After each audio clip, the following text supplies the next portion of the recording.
Behind Van Halen's explosive riffs, wild stage antics, and headline-making feuds, one man held it all together, quietly, powerfully, and with more sacrifice than fans ever knew. But his journey wasn't just about bass lines and backing vocals. It was about loyalty tested, credits lost, and a betrayal discovered not with a phone call, but on the internet. In this untold chapter of rock history, you'll learn how Chapter 2, early musical foundation Michael Anthony's low-end rhythm carried the band, even when the spotlight never turned his way. One moment in particular changed everything, and it didn't happen on stage. Brace yourself, because what's coming might completely rewrite your view of Van Halen.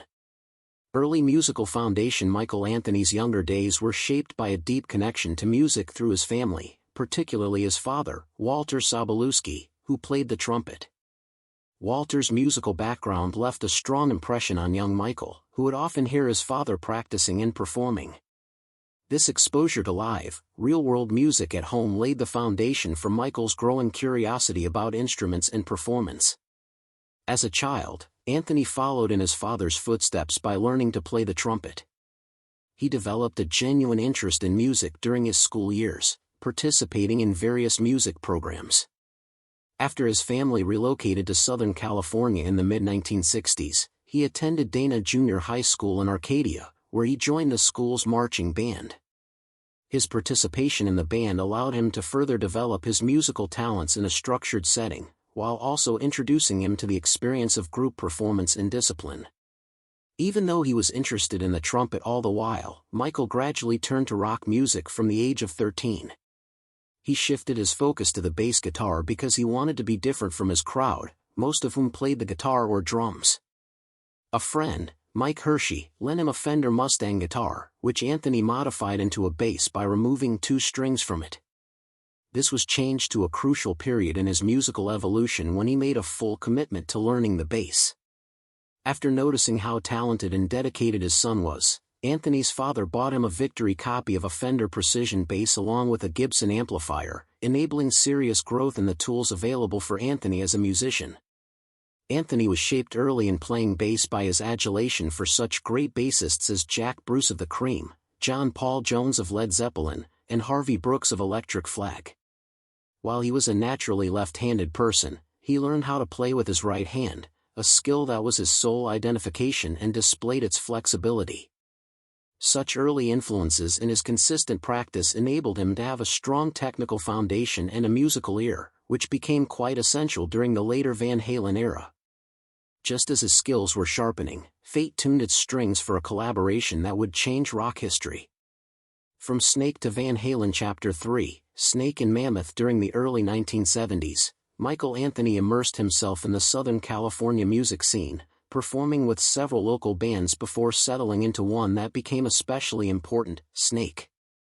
The group was a power trio that blended hard rock with blues influences, and Anthony played bass while also taking on lead vocal duties. Snake mostly played cover songs from popular rock acts but also experimented with original material, giving Anthony a platform to hone his performance skills in front of live audiences. The band frequently played school dances, local festivals, and clubs, gaining a modest following in the Pasadena and Arcadia areas. It was during this period that Anthony's musical ambitions began to crystallize, and he grew increasingly determined to pursue music as a career. The local music circuit in the San Gabriel Valley proved to be a vital networking hub, and it wasn't long before Snake crossed paths with another up-and-coming band known as Mammoth, which featured brothers Alex and Eddie Van Halen. The two bands sometimes played the same venues, and on one occasion, Snake opened for Mammoth at Pasadena High School. That night, Mammoth's public address system malfunctioned, and Anthony offered to let them use Snake's equipment so the show could continue. This generous and professional gesture left a strong impression on the Van Halen brothers, and it planted the seed for what would later become a life-changing collaboration. Around that time, Mammoth was at a crossroads as well, what with major changes happening internally. Their bassist Mark Stone had just departed from the group, and now there was an empty slot in the band. Eddie and Alex Van Halen remembered Anthony from earlier shows and decided to invite him to a jam session to see if there was musical chemistry. The session, which reportedly took place in a garage, ended with what the brothers had hoped. At this point, Anthony proved that his energetic bass style and powerful backing vocals were exactly what they had sought as a band. His ability to lock into the rhythm and bring vocal harmony thereby added a new dimension to the group's sound. Wasting no time, the Van Halen brothers wasted little time in inducting him to the band as their new bassist after being very impressed with the synergy. Shortly after this, yet another major shift could be said to have taken place in the group by changing its name from Mammoth to Van Halen, the new name having been necessitated by the fact that another band was already operating under the Mammoth moniker. That new name was reportedly suggested by emphasizing the identity of the two brothers while ushering in a new phase in the development of the band. With David Lee Roth on vocals, Eddie on guitar, Alex on drums, and Michael on bass, the classic lineup was officially in place. This marked the beginning of what would become one of the most iconic rock bands of the late 20th century. For Anthony, joining Van Halen was more than just a band change, it was more like a launching pad into an international career that would change his life. Band dynamics with the classic Van Halen lineup solidified in the mid-1970s. Chapter 4, Band Dynamics. Michael Anthony quickly proved himself to be a vital part of the band's musical identity. As the band began performing across the Los Angeles club circuit, particularly at iconic venues like Gazzarri's, vocals became a trademark of the Van Halen sound, providing a contrast to David Lee Roth's lead vocals and helping to define the band's vocal style in a crowded rock landscape. On top of that, Anthony's tight, no-frills bass playing anchored Eddie Van Halen's explosive guitar work and Alex's thunderous drumming, allowing the band to perform with precision while maintaining its raw edge. When Van Halen released their debut album in 1978 under Warner Brothers Records, Anthony's musical contributions were on full display. His bass lines provided the steady rhythmic foundation on tracks like Runnin' with the Devil and Ain't Talkin' 'Bout Love, while his background vocals elevated anthems like Jamie's Cryin' and Feel Your Love Tonight.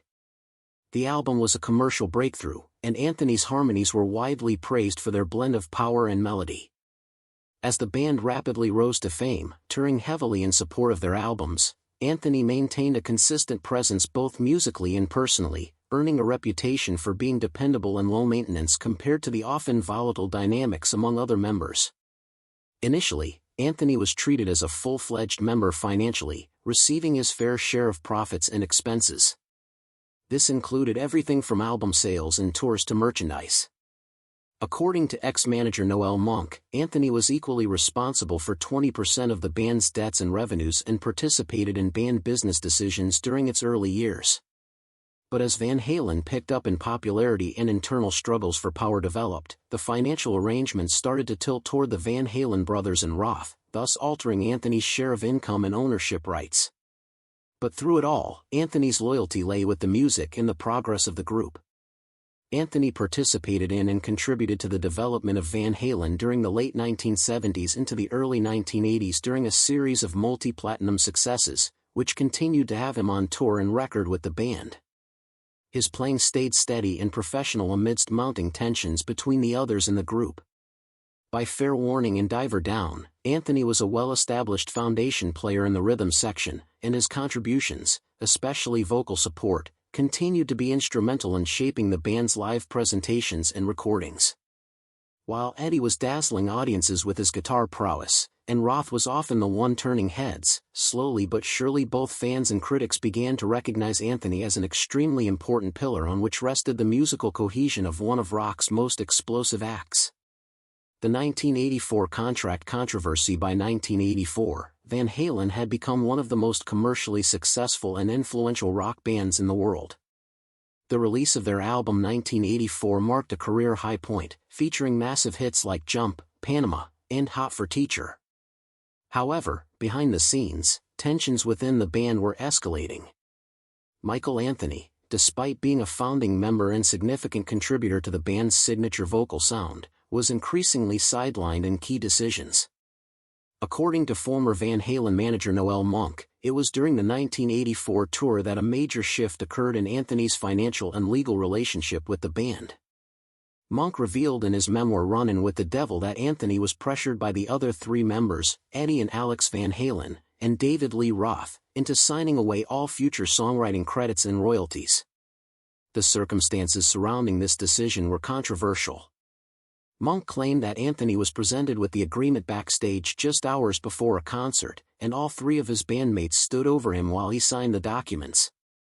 The contract was retroactive, meaning Anthony also forfeited credit and revenue from the 1984 album itself, despite contributing musically and vocally.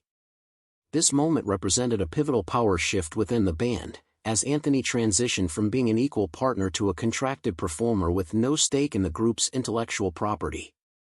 While Monk insisted he would have advised against signing had he known in time, Anthony went through with it, reportedly to avoid confrontation or jeopardizing the tour.